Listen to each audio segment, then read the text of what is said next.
Hello guys, तो ये कहानी है विल की, जिसके एक नहीं, दो नहीं, बल्कि 3 मिथिकल पेरेंट्स होते हैं। और ये कहानी एक बुक की तरह है जिसमें हर पन्ने में एक नया राज खुलता है। सो बिना किस टाइम को वेस्ट किए हुए लेट्स बिगिन। तो कहानी की शुरुआत में हम देखते हैं गस को, जो कि विल का एक पेरेंट होता है और वो उसे अर्थ की हिस्ट्री के बारे में बता रहा होता है कि कैसे गॉड्स ने अपने मैजिक को यूज करके ये पूरी दुनिया बनाई है और उसी मैजिक के ओवरफ्लो होने के कारण आज ये आसमान बना है। और उसे वर्ड्स ऑफ क्रिएशन के बारे में बताता है, जो कि ऐसे वर्ड्स होते हैं जिनमें मैजिकल पावर्स होती है। तो ऐसी एक दिन जब विल टेम्पल में घूम रहा होता है तो उसे 6 गॉड्स की स्टैचूज दिखती हैं, जिनमें होते हैं Volt the god of justice, Matter the mother of earth, Blaze the god of fire, Light the god of knowledge and Grace the goddess of light. और विल ग्रेस की स्टैचू में interested दिखता है और धीरे से उसके स्टैचू को छूता है, पर तभी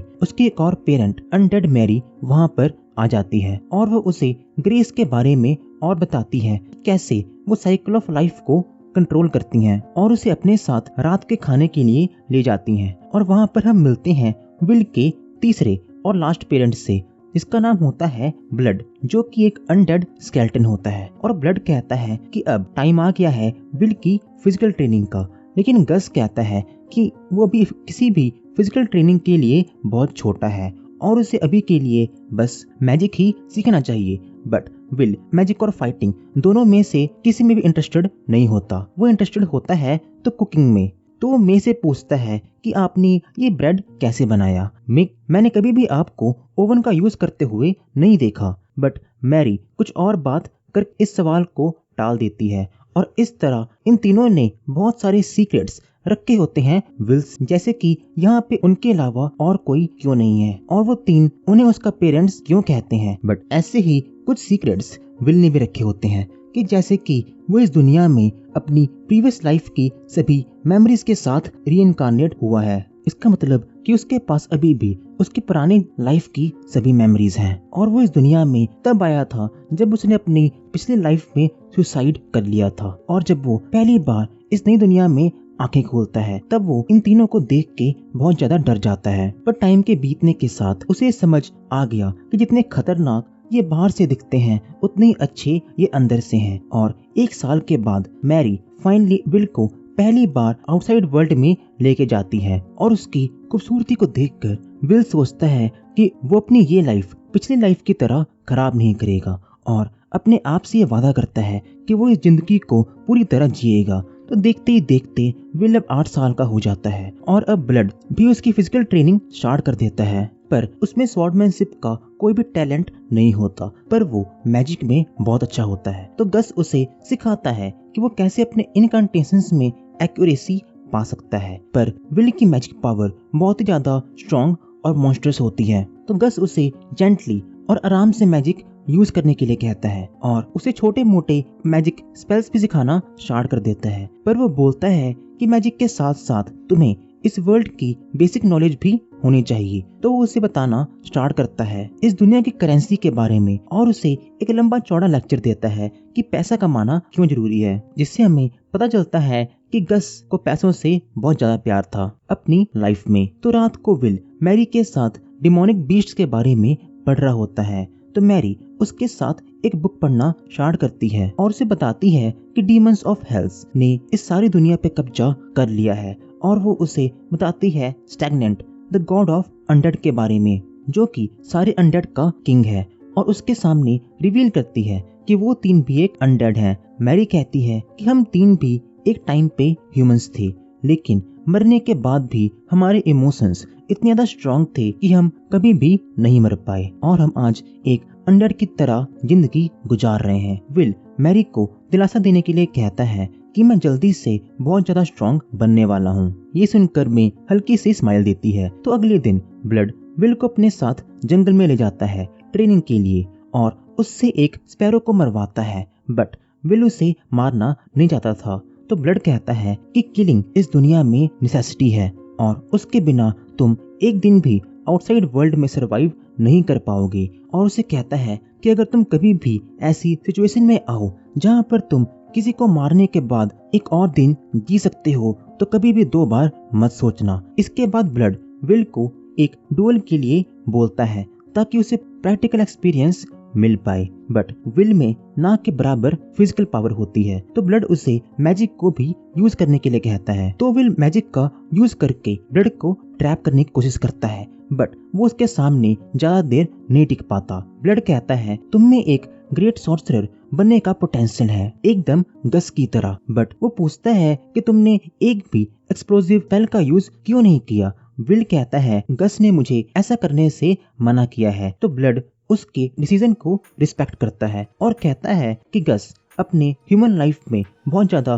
ताकतवर सोर्सरर था और वो अपनी टाइम पे मॉन्स्टर्स को खत्म करने के लिए बहुत फेमस था और उसने बहुत सारी एंशिएंट लैंग्वेजेस को भी डिस्कवर किया है। गस कहता है कि ब्लड को लोग वॉर ओगर के नाम से जानते थे और मैरी को डॉटर ऑफ गॉड मार्टा के नाम से।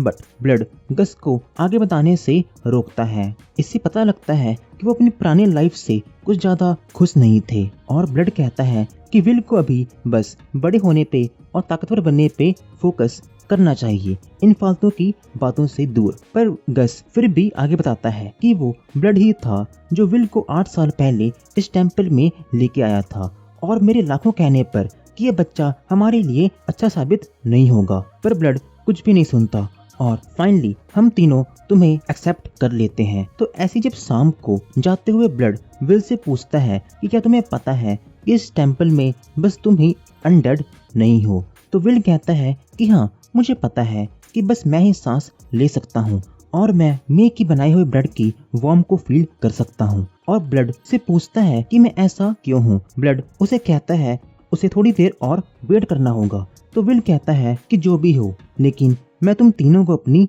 फैमिली मानता हूँ। और ऐसे ही ब्लड उसे ट्रेनिंग देना कंटिन्यू रखता है और गस उसे मैजिक सिखाता है और मैरी उसे इस दुनिया के इम्पोर्टेंट चीजों के बारे में टीच करती है। तो एक दिन मैरी विल को उसके गार्डन को साफ करने के लिए कहती है क्योंकि उसके सीक्रेट प्रेयर का टाइम हो चुका था। तो विल गार्डन को साफ करने के बाद ब्लड के साथ ट्रेनिंग करने के लिए चला जाता है। पर जब वो शाम को ट्रेनिंग से वापस आता है तो वो मैरी को देखता है जो कि गार्डन से ब्लड के साथ आ रही होती है। तो वो भाग के गार्डन में जाता है और देखता है कि मैरी की बॉडी जल रही होती है। तो विल भाग के उसे बचाने की कोशिश करता है और उसके हाथ इस चक्कर में जल जाते हैं। विल को ऐसी हालत में देखकर मैरी अपने आप को कोसना स्टार्ट कर देती है, ये कहते हुए कि ये सब मेरी गलती है। बट विल कहता है कि इसमें तुम्हारी कोई भी गलती नहीं है, असलियत में मैं ये सीक्रेट जानना चाहता था कि ये ब्लड आता कहाँ से है। तो ब्लड फिर से गुस्से में कहता है टाइम आने पे मैं तो सब कुछ बता दूंगा, अभी तुम बहुत छोटे हो इन सब चीजों के लिए।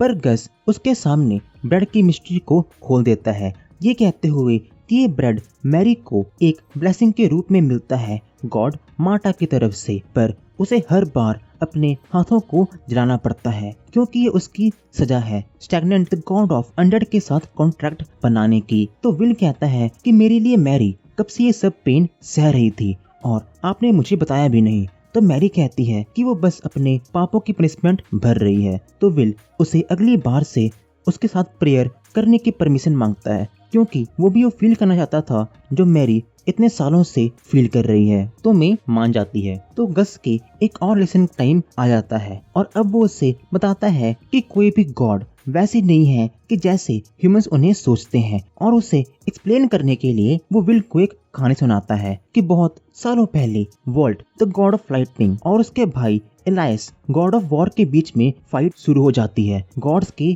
किंग बनने के लिए। बट वॉल्ट अपनी वाइफ की ब्लेसिंग का यूज करता है जो कि इलीगल था एलाइस को हराने के लिए। पर वॉल्ट फाइट के बाद एलाइस के ऊपर चीटर का इल्जाम लगाकर उसे बैनिश कर देता है अर्थ के कोने में। और खबर तो ऐसी भी है कि एलाइस अभी भी अपने रिवेंज की प्लानिंग कर रहा है और ह्यूमंस को ऐसा लगता है कि एलाइस ने चीटिंग की थी, पर असलियत में वॉल्ट ने अपने वाइफ की हेल्प ली थी एलाइस को हराने के लिए। ये सुनकर विल सोचता है कि गस के कितने ज्यादा इंडिपेंडेंट व्यूज हैं और उसकी आंखों में गस के लिए रिस्पेक्ट और बढ़ जाता है। और ऐसे थोड़ा टाइम और भी जाता है और विल अब 13 सालों का हो चुका है और वो टेम्पल में बैठकर प्रेयर कर रहा होता है। पिछले कुछ 5 दिनों से। तो मे वहाँ पर आती है और उससे उसका हाल पूछती है और कहती है कि तुमने इतनी छोटी सी उम्र में ही इतने अच्छे से प्रेयर करना सीख लिया है। तो विल कहता है कि ये सब मैंने आपसे सीखा है। विल के स्कार्स को देखकर, जो कि पूरी तरह से हील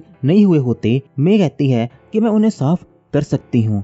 बट विल कहता है कि ये मेरा और ब्लड का मानना है कि ये स्कार्स मेरे एक वॉरियर होने की निशानी है। तो विल इसके बाद अपने कमरे में जाके गस के लेसन्स को याद करना स्टार्ट कर देता है, जो कि समय के बीतने के साथ साथ अब बहुत ज्यादा टफ हो चुके थे। बट ये लेसन्स ब्लड की फिजिकल ट्रेनिंग के सामने कुछ भी नहीं होते और ब्लड उसके सामने एक अनडेड स्केलेटन को पेश करता है और उसे मारने के लिए कहता है, पर विल उसे एक ही स्लैश में मार देता है। ब्लड कहता है कि क्यों ना तुम्हें कुछ टफ दिया जाए और विल को एक रियून्ड सिटी में ले जाता है, जो कि कभी डॉर्फ्स का घर हुआ करता था, पर यहाँ पर अब बस अनडेड स्केलेटन्स ही घूमते हैं। तो विल को वो एक टनल में ले जाता है और उसे वहाँ पर कुछ स्केलेटन से लड़ने के लिए कहता है उसकी ट्रेनिंग के लिए, और खुद बिना कुछ कहे वहाँ से गायब हो जाता है। तो विल अपने वेपन्स को अच्छे से चेक करता है और उसके बाद लाइट मैजिक का यूज करता है ताकि वो देख सके कि क्या हो रहा है, और वो एग्जिट को ढूंढना स्टार्ट कर देता है। उसे रास्ते में एक अनडेड स्केलेटन मिलता है तो वो उसे आराम से मार देता है, लेकिन इस चक्कर में उसकी स्वॉर्ड भी टूट जाती है। तो वो उस स्केलेटन का वेपन, जो कि डॉर्फन मैजिकल पियर होता है,